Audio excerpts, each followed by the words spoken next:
Well, hello there. I just want to share this quick video, short and sweet, of my thoughts on MICR, which I believe happens to be the best play of the day for me, anyways.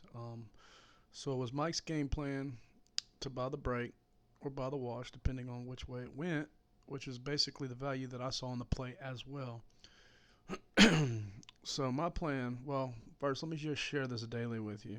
Why this stock was even more appealing to me was the simple fact, okay, the stock opened right here. Okay, it gapped up around 40%, right? The stock opened at 316. Okay, it was gapped up about 40%. It opened around 316.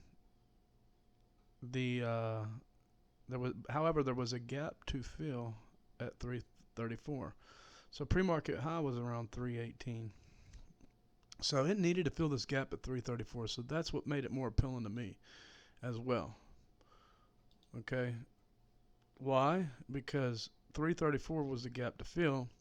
Pre-market high is around 318, so it needed to close that gap. There are shorts that are looking, the people that are short, that are playing these gap close reversals, these traders, they want to get in for the best price. So what they're wanting to see, a lot of these traders won't get in unless they see, not even with the partial fill, they're waiting for these gaps to close so they can get in for the best price. And with that being said, I'm going long, just for the simple fact I feel that gap needs to be closed. So there's a good chance this stock will push to that 334 area as a result of breaking pre-market high. And that's what I've seen in this play. However, it did push to 350. And that's what you see here. Classic gap close reversal. Breaks the pre-market high. 334 is where I got out. I could have held a 350, but, that's the thing, too. A lot of times these things, when they close the gap, they actually break, just above it, and then come back down. So, I could have held a little longer, but I got out around right here, And my plan going into this play was to buy the break.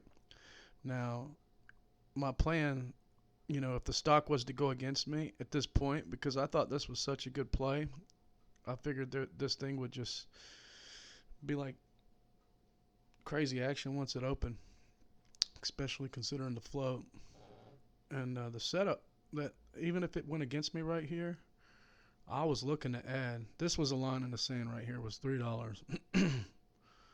So if I was to buy and it yank and pull, the line in the sand was $3. So I mean, with that being said, I'm picking up 1,000 shares looking to add if it doesn't work. Looking to add no lower than 3. That's the line in the sand. So say it would have yanked, pulled, I would have added to my position. Say there was no follow through and it just continued to dump, I would have just cut it off right there with about $180 loss. Now I know the risk reward wouldn't have been that great, but the probability is where it's at. This stock with the gap to fill, the majority of the time is going to rip. And even if it don't, there's a good chance it would hold 3 and bounce before it continued to dump to where I can get out for break even. So I felt pretty good about this play. And as you can see, I'm going to hit play. I'll show you where I got in right here. I mean, this play ripped so fast, but I knew I was getting in. So I knew my plan if it didn't work. So boom, here I am. And there you go. I think I got in just a little late. That's all right. I got out, even though it did rip to 350. See how it stopped around at 334? It closed the gap and paused up in there, so I got out. However, it continued to rip to 350. But that's what I saw in this play, and I just wanted to share my thoughts. Have a great day.